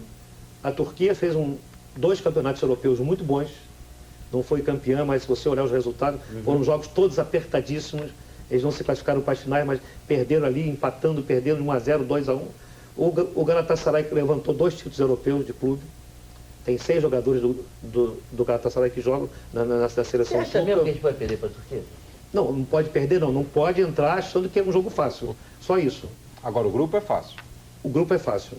Em relação ao que você poderia ter acontecido... Em relação à Argentina, por exemplo, claro, sem dúvida. Teoricamente é mais fácil. Você tem que tornar a coisa na prática tranquila. Você entra em campo e faz o jogo fácil. É muito melhor ter que enfrentar, eu acho que foi o Orlando Duarte, falou com muita propriedade, Luiz Felipe, contra a Venezuela, se você tiver que escolher para classificar um adversário na América do Sul, seria quem? Seria a Venezuela. Claro. Seria onde? No Brasil, então acabou. O Brasil está na Copa, pô. Lembra? Achei sensacional aquilo. É verdade. Escolha um adversário para jogar a última partida e classificar. Venezuela. Escolha o local, o Brasil. Não, e tem gente que a China nunca participou de uma Copa do Mundo, sem dúvida alguma. Agora, o Borat deu muito trabalho em 94 e é o técnico da China agora. Como é que é jogar contra o Bora? O trabalho do Bora pode atrapalhar? Não, o que vai prevalecer é a qualidade e a diferença técnica, sem dúvida alguma. É uma obrigação o Brasil ser o primeiro colocado? Nesse grupo né? É obrigação. Não dá para aceitar uma outra... Com China, Honduras e Turquia, o Brasil tem que ser... Costa Rica tem a mesma coisa. Perdão, Costa Rica. Honduras foi... Honduras não, Costa Rica, perdão. Costa Rica, Turquia e China, tem que ser... E depois vem o Japão, a Rússia, não, porque a gente não está pretendendo ser o então já estamos nas quartas. A gente quer ganhar a Copa do Mundo. Até o fim do programa a gente já ganha. Até o final do programa a gente ganha a Copa. Tem que pensar positivo. Agora, Parreira, que tipo de jogo faz a Turquia para o torcedor já ir se acostumando e saber o que vai enfrentar? É o 3-5-2 na acepção. Eu dizia aqui no início que das 17 equipes, das 18 equipes no Campeonato Turco, quando eu estive lá, 17 jogavam no 3-5-2. Só o Fenerbahçe jogava com linha de 4. Os treinadores da Turquia são de escolas alemãs, porque o Westphalen e depois o outro treinador, esqueci, alemães foram dirigir a seleção turca e formou toda essa escola de treinadores turcos. Então todos eles jogam no 3-5-2 com o livro. A marcação fortíssima, correm muito, muita velocidade, time muito determinado e com alguma qualidade técnica. Tem o Hakan, que é um grande ponta de lança, está fazendo sucesso no futebol italiano. Vamos fazer aqui um novo intervalinho? Vamos voltar já. Tem o Ocan no meio do campo, teve no Celtic, está agora num time italiano, um jogador de habilidade no meio do campo, é um bom time. Nós vamos continuar conversando mais com o Carlos Alberto Parreira, falando mais de seleção, mais de Corinthians, mais de Liga Rio-São Paulo, que está começando. Enfim, nós vamos voltar já com o nosso Bola da Vez. O goleiro é do meu time, Carlos Alberto Parreira. Até já. Bom goleiro.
ficar totalmente tranquilo, faça o seguro Ouro Alto, disponível nas agências Banco do Brasil.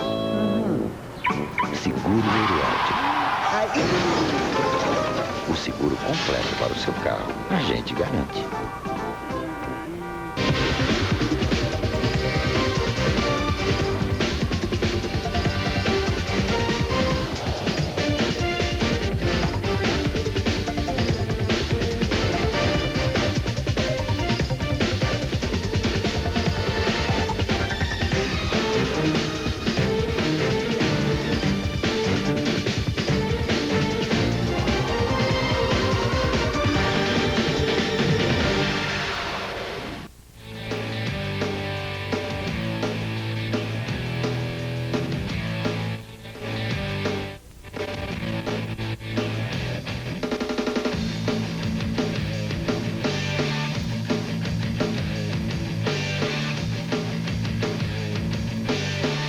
Estamos de volta para o último bloco aqui do nosso Bola da Vez, o nosso primeiro programa deste ano. Estamos recebendo aqui Carlos Alberto Parreira, que pela segunda vez vem aqui ao nosso programa, agora como técnico do Corinthians, mas é claro que estamos aproveitando, abusando aqui da experiência do Parreira, de toda a sua vivência internacional, para falar também muito sobre Copa do Mundo. Afinal, estamos aí há poucos meses de mais uma edição de Copa do Mundo. Vou começar esse bloco aqui com o Mário. Eu queria saber quais são as diferenças no trabalho de motivar, de fazer a cabeça de um jogador para ganhar uma terceira divisão ou uma Copa do Mundo. Olha, eu acho que é o segmento.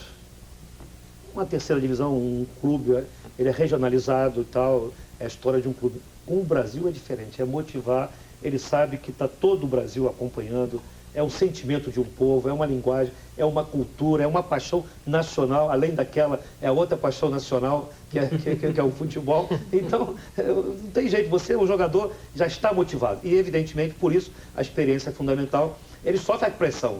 A hora que ele entra em campo, aquela camisa passa a pesar 1 tonelada, não é verdade? Mas a camisa do Fluminense disputando uma terceira divisão... Foi importante. Eu acho que o grande trunfo nosso ali foi fazer com que os jogadores do Fluminense não se sentissem jogadores de terceira divisão. Então, o importante foi ter dado condições de trabalho, melhoramos o vestiário. Quando nós chegamos lá, eu fiquei assim escandalizado com as condições de trabalho. Departamento médico, vestiário, não era nem de quinta divisão, era o caos total. Falei, doutor Horta, aqui a gente já sai derrotado aqui de dentro, mano. Nós ficamos 3 meses fora, reformulamos tudo lá, com o aval da diretoria, com o apoio do doutor Fício, do Horta e tal, departamento médico, sala de musculação, vestiário e pagamento em dia, era importante pagar em dia, e botar na cabeça deles, vocês não estão na terceira divisão, vocês estão defendendo o Fluminense, o time de maior número de vitórias no Campeonato do Rio de Janeiro, campeão brasileiro, campeão em tantas oportunidades, que eventualmente está na terceira divisão. Então esse foi o grande trunfo. Em nenhum momento eu não senti naqueles jogadores terceira divisão, vergonha, em nenhum momento. Estavam lá, técnico da seleção brasileira, o Américo Faria, o Lídio Toledo, o Moraci Santana, uma comissão técnica de seleção brasileira, todo mundo trabalhando com a maior dignidade e entusiasmo. Eu acho que isso foi importantíssimo. Agora, Parreira, e quando você vê o Fluminense sendo semifinalista do Campeonato Brasileiro, como aconteceu agora recentemente, você fica com uma pontinha de orgulho? Você fala, poxa, acho que tem um pedacinho do que eu iniciei lá. Eu, quando coloco nas minhas conquistas, coloco com o maior prazer campeão da Série C. Porque falo, o Fluminense não ganha título há muito tempo. Ganhou da Série C, o mais importante. Se não sai da Série C, eu não sei o que seria do Fluminense hoje. Você ficou mais emocionado com o título da Série C do que com o Mundial de 94? Não fiquei mais, mas fiquei orgulhoso. Talvez mais do que com o brasileiro de 84. Fiquei satisfeito com o reconhecimento. Eu, na minha carreira de 20 anos, nós tivemos uma homenagem da torcida do Fluminense, uma coisa tocante. No Maracanã, poucas vezes você vê isso no futebol, esse reconhecimento. A torcida gritar o teu nome, todo mundo vem falar, os jogadores, que é realmente que eles mostram que ficaram satisfeitos e reconhecem até hoje o trabalho que foi feito. Isso aí é o melhor pagamento que a gente pode ter tido até hoje. Deixa eu botar um Paulinho e depois o Dino aqui, por favor. Não, ainda ficando nessa questão do Fluminense, eu sempre fico pensando assim, o que levou você a aceitar aquele desafio e, consequentemente, levar toda essa comissão técnica? Você acha que se você fosse torcedor do Flamengo, você aceitaria? Boa pergunta, eu não sei. Eu acho que a identificação com o clube pesou muito. E o doutor Horta foi decisivo, que ele ficou numa catequese durante 3 meses. Não é que eu não quisesse, não tivesse medo, não era bem essa a ideia. Quando eu sabia das condições que eram as piores possíveis, né? Falei, o que a gente vai fazer lá? Como é que a gente vai trabalhar? Como é que a gente vai desenvolver? E o doutor Horta foi incisivo, nós vamos dar condições, pode vir, nós vamos ter como trabalhar. E no final eu realmente resolvi, bom, é aquele negócio, aceita ou não aceita, faz ou não faz. resolvi aceitar e tem que fazer, pronto. E não discute mais. Mas aí no primeiro dia, quando voltou para casa, no caminho até em casa, dirigindo, o que você foi pensando? Não, foram 3 encontros antes da decisão final. Foi um namoro demorado. De Noel. Parreira, o dinheiro dos clubes está sumindo. Isso aí a gente está acompanhando no dia a dia, os clubes a receita está caindo. E recentemente até o Roque Citadini falou que o Corinthians é obrigado a vender um craque por ano para equilibrar a situação financeira, porque a parte social não dá lucro e o futebol do Corinthians, no caso especificamente, é que está mantendo toda a parte do clube, etc. E com isso a gente está acompanhando que os treinadores têm que baixar o salário, os jogadores também estão baixando o seu rendimento mensal. E qual é a situação, como é que você analisa o futebol brasileiro sem patrocínio, quer dizer, indo para um... 2001 foi um ano difícil, em todos os aspectos. Crise técnica, a própria seleção muito mal, se classificou com dificuldade.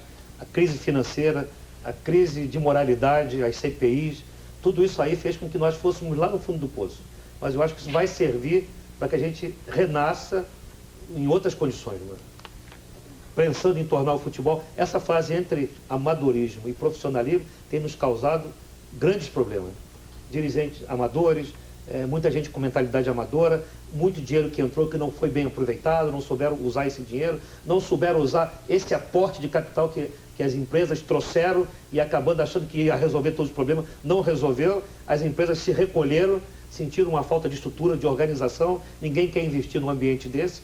Então ninguém está botando dinheiro e nós estamos aí numa crise sem precedentes, sem dúvida alguma. Não há dinheiro, salários minguados, sem condições de receita. A única receita hoje que está salvando o futebol brasileiro são as vendas de jogadores de televisão. Paulo Vinícius. Eu queria tocar um pouquinho no teu trabalho do Corinthians. Você tem pela segunda vez uma herança do Vanderlei Luxemburgo, né? Você pegou o Bragantino em 91, herança de um time campeão paulista. Qual é a diferença dessas duas heranças que você tem? Bom, lá no Bragantino foi muito mais tranquilo porque é evidente que a cobrança não é como é aqui no Corinthians. Então quem chegava lá e quem chega até hoje pode trabalhar com tranquilidade. Eu me lembro que nós só fomos ter imprensa, assédio, quando nós disputamos a final com o São Paulo. Até então aquela tranquilidade sem pressão. É muito mais tranquilo se trabalhar assim. No Corinthians essa cobrança é realmente uma coisa impressionante que afeta todo mundo que está lá dentro. E o Vanderlei eu acho que fez um bom trabalho, ele pegou o time lá no buraco, levou o time à conquista do Campeonato Paulista. Houve uma mudança muito grande no elenco dentro do Campeonato Brasileiro. Ninguém muda uma equipe impunemente, 6, 7 jogadores, e vai disputar um brasileiro achando que vai ser campeão, que não dá. É uma competição muito difícil. E esse trabalho eu acho que foi bem feito. O Corinthians fez boas partidas. Esses jogadores que vieram ano passado se assustaram com a camisa do Corinthians, com a presença, com a torcida, mas com certeza nessa temporada a gente nota já uma maior confiança, jogadores mais soltos, e com certeza vão render mais agora. Mas aquele time era mais pronto um pouco, ou não? O Bragantino? É. Foi praticamente a mesma base. Houve 2 ou 3 mudanças de ordem tática, por exemplo, a adaptação saiu o Evaí, entrou o Pintado, que não jogava, o Mauro ficou numa outra posição, mas basicamente foi o Silvio, que não era titular, passou a ser titular comigo, basicamente foi o mesmo time, mesmo lateral, mesmo zagueiro, mesmo lateral direito, mesmo meio de campo, era o Mazinho, era o Mauro. E o Pintado, eu me lembro que entrou o Pintado ao longo da competição, que não era titular anteriormente. O Mauro numa outra função, um pouquinho mais preso, e o Silvio que passou a ser titular. Fábio, depois Paulo. Voltando à questão do Fluminense, no Campeonato Brasileiro do ano passado, nas últimas rodadas, o Flamengo estava para cair, já tinha aquele comentário. Se o Flamengo cair, vai ter uma mudança, uma virada de mesa para o Flamengo não cair. Em cima disso, você acha que no dia que o futebol brasileiro ficar mais sério fora de campo, vai refletir na qualidade do futebol? O Fluminense jogando a terceira divisão, houve um esforço e o Fluminense botou dignamente para a primeira divisão? Sim, eu acho que deveria ser assim. O caminho é dentro das 4 linhas, cumprindo seu regulamento. Eu acho que a dignidade vem por aí. Isso foi muito importante no Fluminense. Havia uma corrente, chegou a se comentar, não vamos disputar a terceira divisão, mas a diretoria, o doutor Horta, o doutor Fisch, vamos disputar, vamos cumprir o regulamento. Nós tivemos a dignidade de ir para lá, o Fluminense com toda a sua tradição, com todas as suas glórias, foi disputar a terceira divisão. Eu acho que isso é importantíssimo.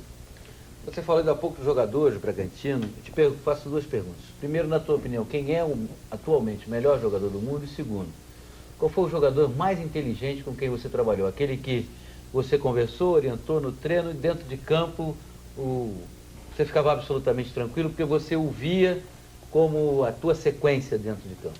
Jogador, hoje no mundo, quem para mim um dos melhores é, sem dúvida alguma, o Zidane. Dos mais completos. Não estou dizendo por causa do gol que ele fez agora, não. Já acompanho ele desde 93, Você prefere 92. o Zidane ao Figo, por exemplo? Eu acho o Zidane mais talentoso. O Figo, ele é um jogador mais de equipe. Ele trabalha muito para a equipe, lá do campo, marcando.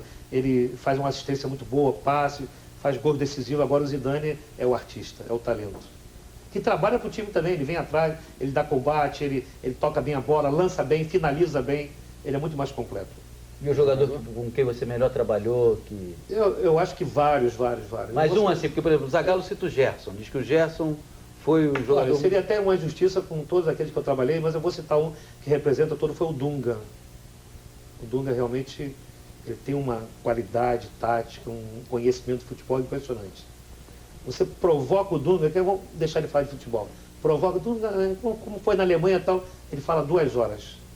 Mas você encontrou contando histórias, coisas lindas, coisas bonitas, de treinador, de coisa que você vai realmente desfilando um rosário de experiências pessoais muito produtivas, muito Mas boas. ele estava destroçado quando você pegou ele, por conta da Copa de 90, era Dunga, aquelas coisas, e quando você o convocou... Você sabe como é no Brasil. Perdeu a Copa do Mundo, tinham que sacrificar alguém. Escolheram o Lazzaroni e o Dunga. Parreira, qual é a sua opinião sobre a Liga Rio-São Paulo, sobre essas ligas, né, regionais que estão surgindo agora e muitas delas sepultando vários campeonatos estaduais? Aí você preferiria que eles fossem preservados? Você acha que a Liga é realmente o futebol do futuro? Eu acho que os campeonatos estaduais têm que ser mantidos pela tradição, pela cultura que existe, mas não nos moldes anteriores. Eu me lembro, eu sou da época que eu ia para o Maracanã, 180 mil pessoas, 180, 150 mil pessoas, para ver um Fla-Flu, um Flamengo e Vasco, Botafogo, que nós tínhamos Garrincha, Didi, Jairzinho, nos campeonatos regionais, estaduais. Hoje essa tradição foi para o espaço, eles são deficitários, tecnicamente muito pobres, as equipes menores, elas não investem mais, não formam jogadores, pegam jogadores veteranos para 2, 3 meses e os clubes grandes só vão perder dinheiro. Então, da maneira que ele vinha sendo disputado, com exceção aqui de São Paulo, pela pujança que é o estado de São Paulo, pelo interior, pelas equipes que são realmente, que investem, que têm seu treinamento, que compram jogadores, que formam jogadores, eles são muito deficitários em todo o Brasil. Então não podia ocupar janeiro, fevereiro, março, abril, maio, 5, 6 meses do calendário, sabendo que vai perder dinheiro. Eu acho que a fórmula atual, regionalizando, é muito melhor e, como é que se diz, encurtando os estaduais. 6 times, 4, como vai ser em Porto Alegre, são 4 equipes, em 2 semanas eles resolvem o estadual e vão priorizar a competição melhor tecnicamente, melhor financeiramente, com melhor apelo publicitário perante o público, que é o campeonato regional. Paulo Vinícius.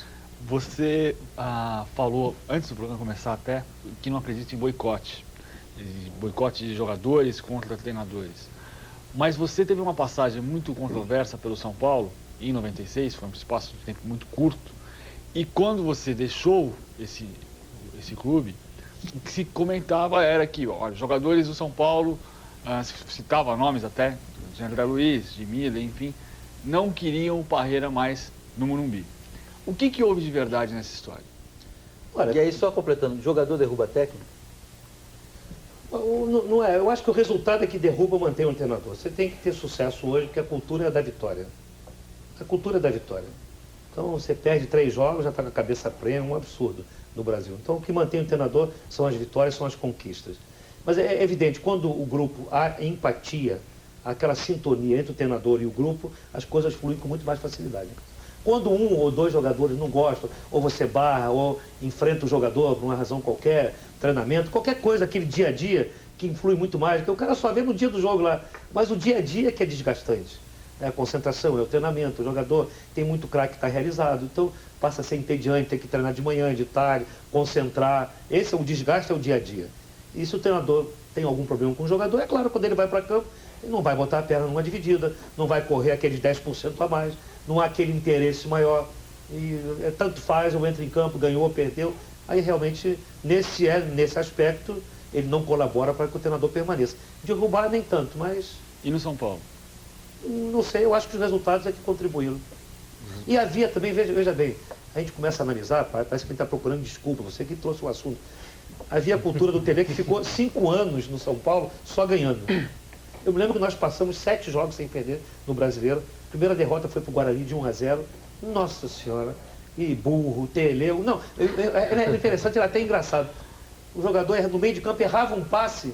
Era assim, mano. Então, o jogador errava um passe. Não, eu me lembro que o jogador errou um passe, a torcida tele. Aí daqui a pouco acabou o jogo no intervalo, burro. Mas era muito forte aquilo ali. Então o time não tinha investimento. Então existia aquele momento de transição que você entra na hora errada. O clube certo na hora errada. O Tele está muito na sua vida, né? Você assumiu a seleção em 83 depois do Tele. Caiu, talvez, por causa disso. Em 93, naquele jogo Brasil e Equador aqui no Morumbi, a torcida gritava isso, olê, Tele. E depois nessa passagem pelo São Paulo. Como é que é você lida com isso? Veja bem, eu acho que a gente não tem que se preocupar com isso. Você tem que fazer o seu trabalho. Estou apenas citando as coisas, as dificuldades que nós enfrentamos naquele momento. Um time que não era o melhor time do São Paulo, é só olhar aí a equipe que tinha e tal. O São Paulo estava sem poder de investimento naquele momento, porque ele estava empregando todo o dinheiro na reconstrução do Morumbi. O Fernando dizia, pai, a gente não tem dinheiro, nosso dinheiro está todo canalizado para quê? E não era realmente a equipe pronta para ganhar o Campeonato Brasileiro. E a cultura do Tele, das vitórias, a torcida é muito impaciente, cobra muito, os resultados não aparecem, então a cobrança vem em cima do treinador. Foi isso que aconteceu. Nós saímos porque os resultados não vieram. Marcos. Principalmente por isso. Eu não vou pedir para você escalar a seleção brasileira do goleiro ao ponto esquerda, mas se você fosse treinador da seleção hoje, quais são os jogadores que você teria como os pilares assim, da tua equipe? Assim, qual seria o teu goleiro, o teu principal defensor, o teu meio-campo, o teu atacante? Dentre os jogadores que você está vendo aí. Bom, como a opinião é livre, isso aí não vai nenhum confronto com o Luiz Felipe, deixar claro para o Luiz Felipe, não estou me metendo no trabalho dele, pelo contrário, a gente adora o trabalho dele, gosta dele. É uma experiência pessoal, eu gosto muito do Taffarel. Entre 3 goleiros eu traria o Taffarel. Pela experiência. Não é que o Marcos eu acho um grande goleiro, o Júlio César, o Rogério do São Paulo, o Rogério. Mas entre 3 goleiros eu traria o Taffarel. O teu goleiro, o Dida. O Dida está lá, que é excepcional.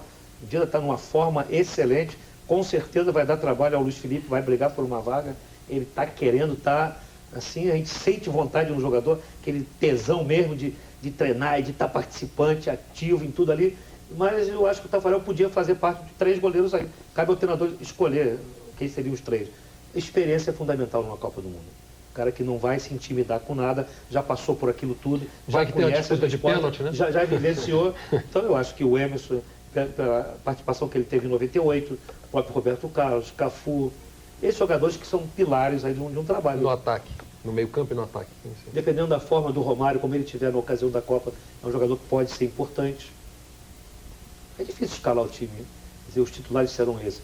Porque foram abertos um leque aí de quantos jogadores? 80 jogadores. Você acha o Rivaldo do Barcelona mesmo da seleção? O Rivaldo, perdão, desculpa. Porque a segunda vez que você esquece o Rivaldo. Não, Rivaldo. É a segunda vez que você fala ali, mas você esqueceu. Não, o Rivaldo, eu traria o Rivaldo, eu acho importante que ele esteja lá. É um jogador que desequilibra. Ele não tem jogado bem na seleção brasileira, isso é patente, é claro. Ele não tem jogado o que joga no clube. Não tem entendimento. Mas ele fez uma Copa do Mundo boa. Eu acho que é a favor do Rivaldo. Tem a Copa do Mundo de 98 que foi boa. Foi boa. Ele acho que fez 5 gols, não foi?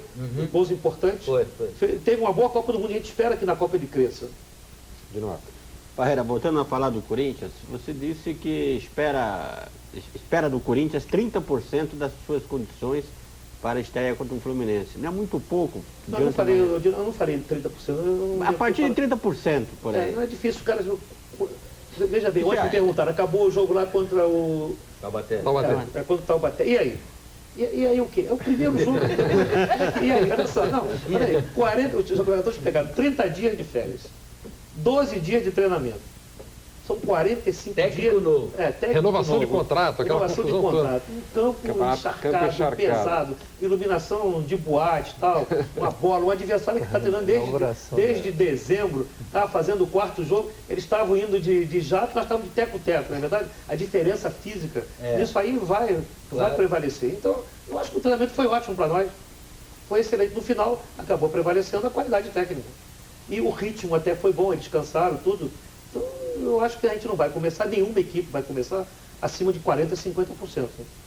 Eu espero aí um rendimento físico, técnico, tático entre 40% a 50%, para crescer na competição. E hoje qual o time que está melhor preparado de novo em São Paulo? Seria o São Caetano que está vindo? Os times que mantiveram a base do ano anterior, os treinadores, saem na frente.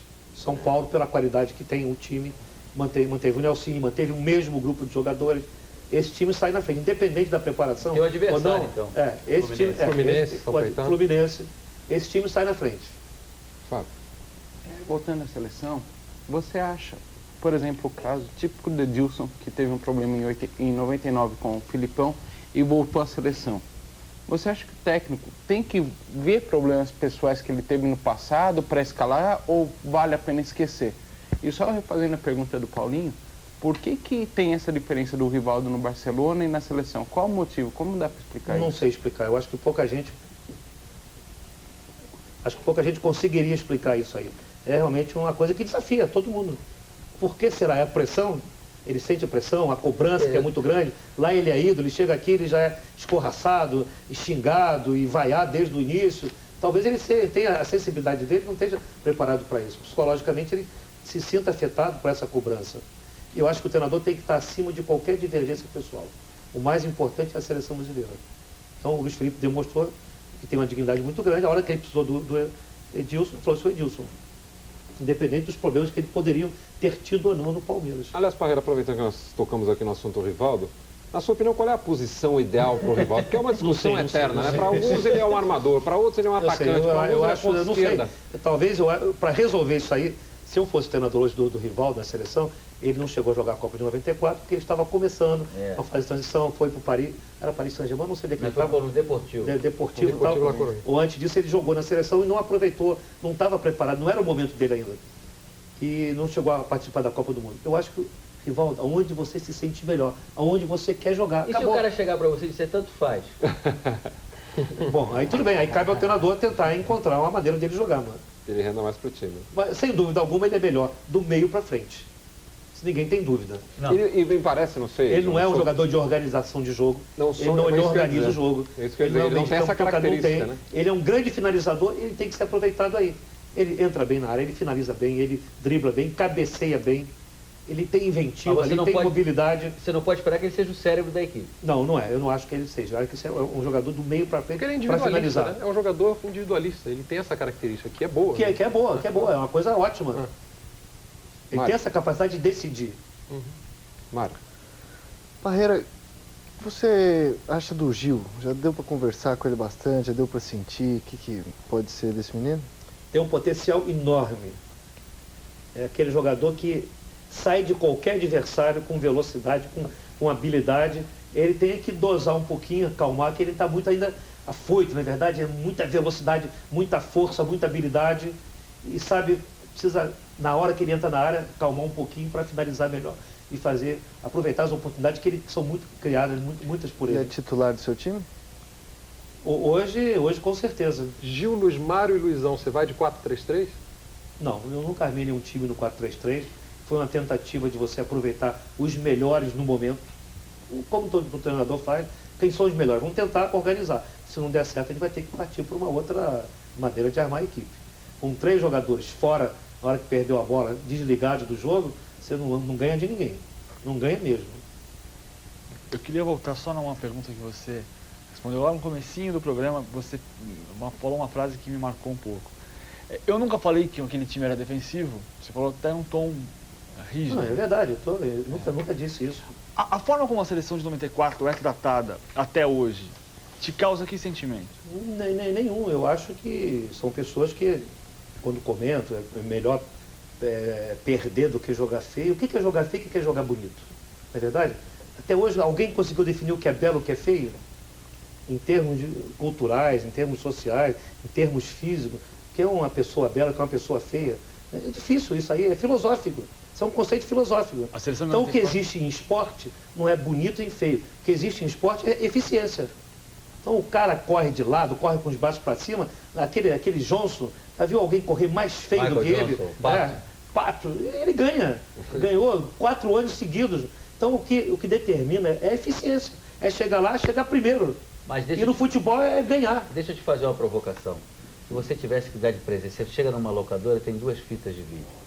Uma sobre a seleção de 70 e outra sobre a seleção de 94. Você está com tempo livre, coisa e tal, tem umas 2 horas ali. Qual fita que você pegaria para assistir? Então, vem cá, um time que tem Pelé, que tem Pelé, que tem Rivelino, o Gerson é diferente. Se fosse então, 82 eu e acho que 94, veja bem, teria até que ser, não é mais valorizada, porque a gente não tinha esses jogadores que faziam a diferença, que marcavam, e o time foi Você acha que eficiente. esse foi o grande O conjunto, valor a força da de conquista? conjunto, foi, exato. Você Na não tinha, Copa tinha o de Romário, que era um 94, fora de série, tinha o Bebeto, que foi muito bom. O pessoal fala do Romário, mas o Bebeto foi importantíssimo. Muito. Eles se complementavam, assim, com qualidade, com inteligência. Porque para jogar ao lado do Romário tem que ser um jogador igual o Bebeto. Tem que ser inteligente nas tabelinhas, um tem que compreender o outro, visão periférica, tudo. E eles se complementaram de uma maneira maravilhosa, mano. O Brasil não tinha opção no meio-campo, os melhores jogadores estavam ali mesmo. Ou seja, todo mundo imaginava que o Raí fosse ser o grande jogador, decepcionou. Então, não pôde. É o que eu digo, era o fato é que o Brasil não foi ameaçado em nenhum momento, Raí, fora talvez jogo com a Holanda. Quando eu digo isso aí, não é ironia nem brincadeira. Nunca foi tão fácil ganhar uma Copa do Mundo. É verdade. A gente não sofreu pressões, medo, sustos. O gol demorava a sair, mas Tafarel nunca ameaça... foi herói em jogo nenhum, mano. Tafarel nunca foi herói em jogo, Fábio. a não ser nos pênaltis, que ele foi importantíssimo. Né? Tem uma fita de vídeo que foi vendida no Brasil, que no final do jogo contra os Estados Unidos, o Dunga sai mostrando a camisa amarela para a torcida e falando, isso aqui é amarelo, e solta uma desenho de palavrões como mostrando, nós ganhamos, a gente tem que mostrar para a torcida que nós estamos aqui para ganhar. Dentro do grupo existia esse sentimento? Existia. Eu acho que em todo grupo que ganha, essa determinação pela vitória é fundamental. E não era só do Dunga, era coletivo? Era coletivo. Esse trabalho aí, você se perguntar a qualquer um elemento que participou, eu digo comissão técnica, jogadores, eu acho que essa união, essa determinação foi fundamental. Isso tem um momento mágico, né? Aquele 6-0 na Bolívia, né? Foi naquele momento o grupo cristalizou ali. Você acha que foi isso, de repente, que faltou àquela seleção? Essa chama. Fica até arrepiado quando eu me lembro. Aquele jogo foi impressionante. Começou com a entrada do time em campo até. Foi naquele jogo que começou. Você fala daquele jogo, você fala do gol do Branco, né? Você diz que aquele gol ali você teve certeza que o Brasil ganhava a Copa do Mundo, né? Eu já ouvi você falar isso uma vez também, aquele gol de falta.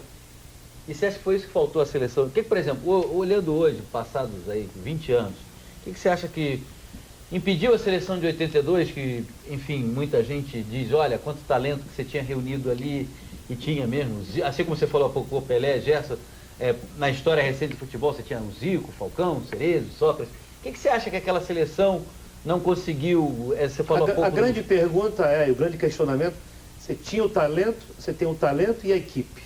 Quando você consegue integrar os talentos dentro de uma equipe coesa, aquele time tinha os talentos, mas nunca fez uma equipe forte. Não era organizada aquela seleção? Nunca fez uma equipe forte. Tanto que o Sócrates, eu tenho lá guardado uma veja, ele pediu para o Sócrates defina a tática da seleção. É a tática da, como é que ele diz, a bagunça organizada. Quer dizer, a bagunça, cada um fazia o que queria no meio do campo. E essa genialidade, essa versatilidade fez com que o time jogasse um futebol de alto nível. Mas pecou em determinados princípios que são importantes. Quais, O time, na hora de defender, o adversário tinha determinada facilidade, porque a gente não tinha dois laterais que eram eméritos marcadores, era Júnior e Leandro que atacavam mesmo, o zagueiro Luizinho, um jogador muito técnico, era um time baseado na qualidade técnica dos jogadores e na versatilidade. Parreira, nós infelizmente estamos chegando aqui ao final do nosso programa, mas vou me permitir fazer uma última pergunta, porque em vários momentos do programa você citou a mídia, citou a imprensa como formadora de opinião e às vezes criando uma imagem... E você tem dúvida que ela... Não. Você tem alguma dúvida que ela não forma? Não, mas você sempre dando uma visão... algum setor, mano? Uma visão um pouco negativa, vamos dizer assim, do que a imprensa falou a respeito do trabalho, sobretudo dessa seleção e tal.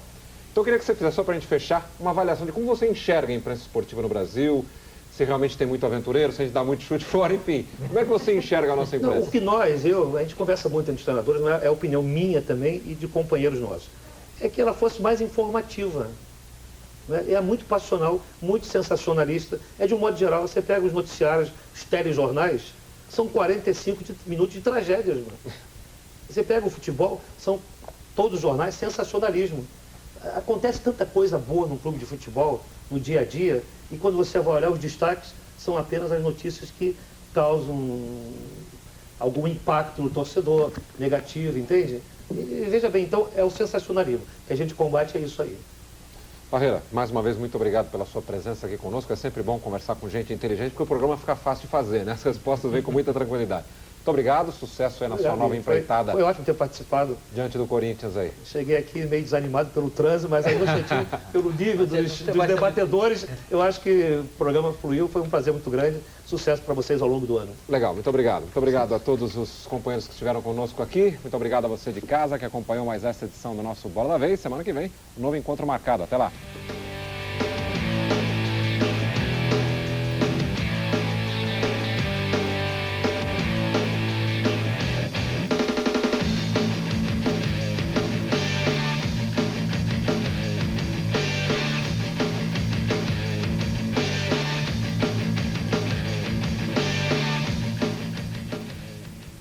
Bola da Vez. Oferecimento estadão.com.br, o melhor portal de informações da internet. Acesse já.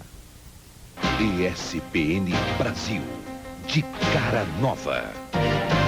Domingo, 20 de janeiro. 2002 é ano de Copa do Mundo. E o nosso compromisso com a informação vai ganhar mais agilidade com um novo visual. Aqui, direto da redação, você vai saber tudo o que acontece no mundo do esporte. Tudo de uma forma séria, de uma forma ESPN Brasil de ser, mas de forma também muito descontraída. Mas só isso não. Milton Leite. Essa